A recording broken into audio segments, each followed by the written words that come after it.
e conheço a estabilidade de Deus em mim no meio desse caos todo.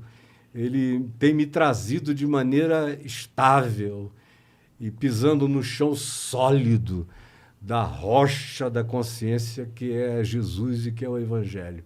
Ele é a minha chave hermenêutica, chave interpretativa, chave cognitiva da vida. Mas aí também não vale, Caio, porque você foi pegar o cara mais foda pra ser amigo, tá ligado? Aí você deixa qualquer ateu que nem eu sem poder, como que eu vou retrucar? Eu não tenho nem o diabo do meu lado, velho, porque eu sou ateu, eu não tenho como acreditar no diabo.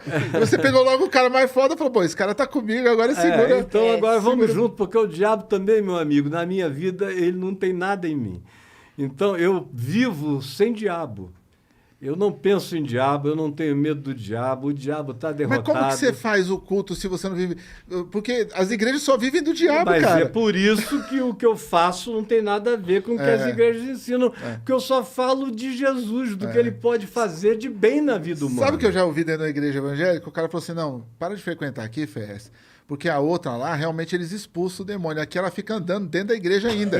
E depois ele volta pra dentro de você. Aí eu falei, pô, é o demônio step? É o que é isso aí? Tá parecendo até um pastor que eu conheço e que uma amiga da minha mulher estava tendo um caso com ele, né?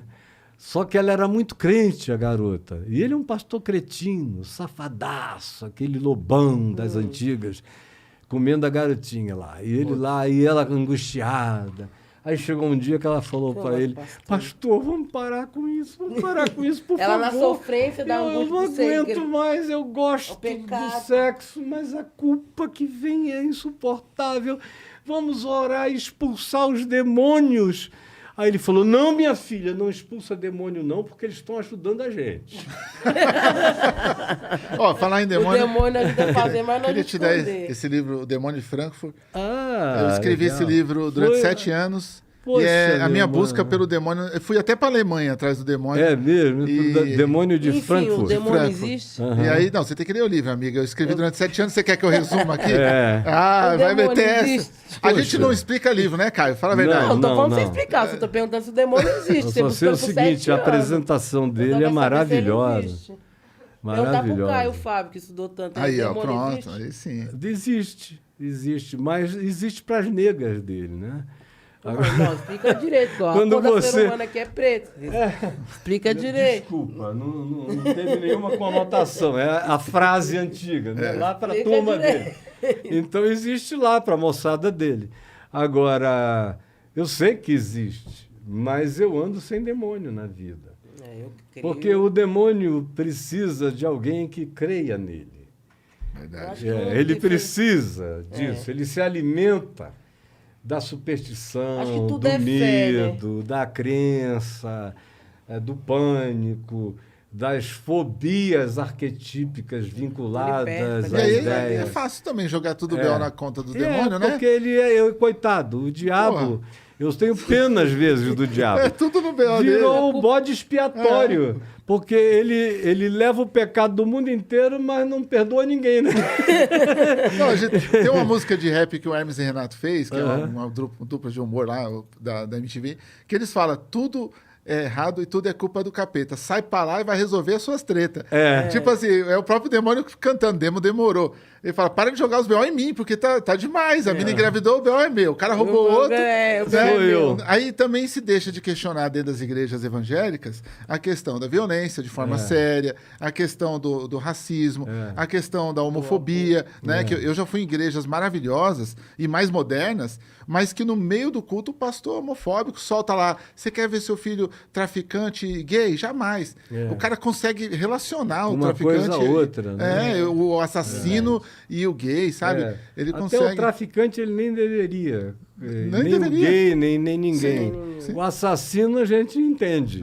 Agora, o Relativizar, traficante é um né? cara que está precisando trabalhar. O dono da escola pode ser traficante, A forma né? de trabalho mais rápido, O dono mais da... óbvia. Hein, comadre? como O dono da tem escola pode ser consumidor, traficante. né? Pode ser um traficante, verdade. O traficante está lá. Ele só não paga imposto, não é, Só cara? não paga imposto. Fala a Eu verdade. sou a favor da legalização das drogas. Aí.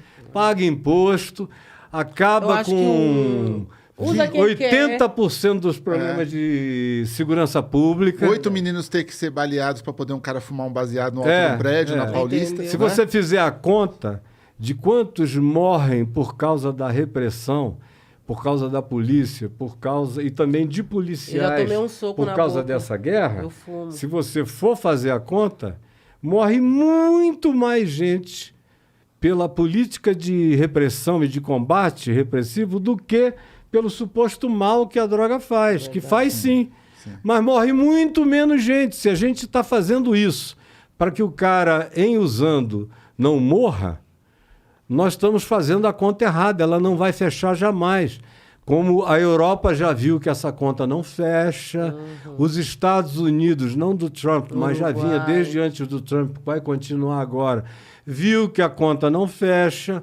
Nova York já legalizou, no Colorado, em muitos lugares. Olha que os Estados Unidos são um país muito conservador. Agora, você vai na Holanda, onde tem coffee shop para todo lado, em Amsterdã, para todos os gostos, e você vê 1h30 da manhã, não tem ninguém na rua, não tem ninguém com arruaça, todo mundo paga o imposto, vai embora, polícia anda quase desarmada com apitinho, só 1h30, eles passam, tá na hora. E todo aqui mundo é sai. fuzil, degolar a cabeça, sabe, é arrancar a cabeça do outro, é um país esquartejamento. muito burro. Não, o sistema, na verdade, Por ganha causa da mais religião. reprimindo do que liberando. Mas essa repressão, É ela, verdade. ela culpabiliza, né, a vítima, né? Ela funciona, porque o Estado é estrutural aqui no Brasil isso funcionar, né? Se tirar isso também, um monte de gente perde emprego, né, velho? Não sei se vocês sabiam, mas os traficantes de escravos foram os que começaram a morar nos morros do Rio. Sim, por causa da favela. Aí eram as plantas de favela, eles iam morar nos morros. E a gente trocou só da escravatura para a droga, para o tráfico de droga. Mas a favela começou nesse processo perverso. Sim. De não dar, que nem nos Estados Unidos, que deram uma mula e 4 milhas de terra, né? De terra. Aqui não se deu nem isso. Nada. E além do mais, tem uma curva aí do governo americano para deixar o México ali com cara de traficante. E aí tem aquela coisa da maconha, aquele exato momento que os caras pegam um cara doente mental ali, com problema mental, e falam, ó, esse cara ele cometeu esse homicídio por causa da maconha. Né? E tem essa curva, isso é histórico, tem documentos sobre isso. E também a maconha ficou proibida nos Estados Unidos porque a lei seca não deu certo. A lei seca Porque até o fim da lei seca, todo mundo fumava maconha naquelas festas todas de Nova York. Você vê aqueles filmes da década de 20, 30, o pessoal fumando maconha. A Rainha Vitória fumava maconha em Buckingham, na Inglaterra. Então não tinha esse ban contra esse banimento, contra isso. Quando a lei seca não emplacou, eles precisavam, porque o Estado, infelizmente, vive de repressão e o sistema policialesco também. Aí a maconha tinha a ver com a produção dos negros. Aí juntou a proibição com o racismo. A estigmatização. Com a estigmatização. E veio. E nós importamos esse modelo, insanidade para cá e praticamos até hoje. Todo mundo ali no Congresso, se você falar, eu tenho uma quantidade de amigos senadores, deputados federais, eu moro em Brasília há 15 para 16 anos, que vão lá em casa tomar café comigo, me ouvir, conversar 3 vezes na semana. Tem alguém muito legal batendo um papo lá comigo. Todo mundo crê que as drogas deveriam ser legalizadas. Sim. Agora, ninguém tem coragem, por causa das bancadas da Bíblia, dos religiosos católicos e do pessoal que diz, eu creio, mas se eu defender isso, eu vou perder as próximas eleições na minha cidade ou no meu estado. Então, vão mantendo essa loucura, que ninguém que pense crê nela, mas apenas, e aí ainda mais com uma construção mentirosa, porque dizer que um cara fumou maconha, saiu ali e atirou em 5, É papo furado, É né? papo furado. Porque o cara fuma um baseado, ele deita ali e dorme 5 horas. Ele não tá afim de Eu fumo e de violência. eu saindo da minha casa uma vez, tomei um soco de um policial na boca, porque ele sentiu o cheiro. Eu acho que ele sentiu o cheiro. E eu tinha abrido Que a porta. é isso, menino? E eu tô, seu vagabundo, toma um soco na boca. Fiquei marcha, queria matar Vixe. ele. Mas. E você estava em casa, Em fumando casa, aí abri, baseadinho. aí eu fui, tipo, sair pra fora, porque as crianças estavam na rua ainda. Falei, vou ver não, as crianças tá. E saí, quando eu saí, tinha um policial na viela, assustado, com mais uns 8 policial, e ele sozinho. Aí quando eu abri a porta, acho que ele sentiu o cheiro, ele já foi e me deu um Já soco. pensou que era uma boca, É, né? ele já pegou e deu um soco na minha boca. Eu falei, ô, Que você tá idiota. louco? Como assim? Que idiota. Aí eu queria voar nele, matar ele, mas não deixaram. Quem foi que te segurou? Ele, os outros policiais que estavam com ele, estavam em 8, eu tava sozinha, né? Todo mundo, não tinha mais ninguém na viela. Até o dia de hoje, eu tenho amigos dentro dos principais presídios do Rio de Janeiro, porque eu visitei Bangu 1 como capelão de Bangu 1 durante alguns anos, toda terça e toda quinta. Eu ia lá no tempo do Escadinha, do Gregório Gordo, Celcinho da Vila Todos Vintém. os cadeiros que eu conheço falam que a essa pior cadeia que tem é moçada do toda. Rio. Oi? Todos os cadeiros que eu conheço falam que a pior cadeia é do Rio. Do Rio. É, né? do Rio. É, e lá naquele tempo era pesado. No Bangu 1 era um negócio nazista mesmo. E eu ia toda terça e quinta. E subia nas favelas. Durante muitos anos eu ia regularmente às favelas pregar. Eles tinham uma reverência por mim quando eu chegava lá no Borel, por exemplo, ou no Dona Marta, ou em qualquer favela do Rio. E aí aquilo passa, né? A informação vai voando, Voando. que você não vê, quando você percebe, ela já está no alto do morro. Todo mundo dizendo, o reverendo está vindo aí, vamos esconder essas armas, vamos deixar ele à vontade aqui. Eu me lembro que uma vez eu cheguei no meio de uma guerra, lá no Borel, estava o pessoal do morro lá do céu, lutando contra o pessoal do outro lado do Borel, guerra mesmo, de Sei. tráfico. E você Eu chegar cheguei, aí eles estavam um contra o outro lá, de madrugada, assim, meia-noite, eu fui chegando com quase 4.000 pessoas, porque eu ia subindo e o povo ia saindo das casas e vindo comigo. Quando eu cheguei lá em cima, que eu vi aquele negócio, falei, acabou a guerra, gente boa. Podem render os rifles e tudo mais, que a gente está passando em paz. Se quiserem vir orar com a gente, podem vir também. E por incrível que pareça, passa, eles têm uma reverência danada quando eles sabem que você não está de brincadeira.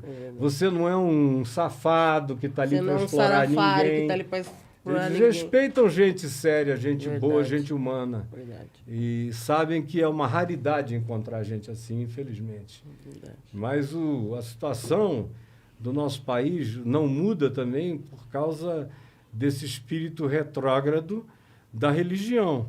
Verdade. Porque, por exemplo, eu estou com medo enorme dessa bancada da Bíblia, que pressionou o Bolsonaro. E o que aconteceu? Ele disse que ia botar um ministro terrivelmente evangélico. Aí eles botam um rapaz que tem uma vida ilibada, com certeza, mas que, do ponto de vista cultural, ele está longe de ser uma eminência parda de qualquer coisa, de ter notório saber jurídico, nada disso. Tem nem idade para isso. Só para agradar aquela bancada, que hoje é a bancada tipo Likud em Israel. Para onde ela vai, tudo pende. O próprio Centrão tá seguindo a bancada evangélica. Aí o que acontece? Eu tenho muito temor de que daqui a 10 ou 15 anos, com os evangélicos se tornando maioria no país, eles vão ter uma bancada lá que vai advogar, não é ter um ministro, nem 2 ministros, nem 3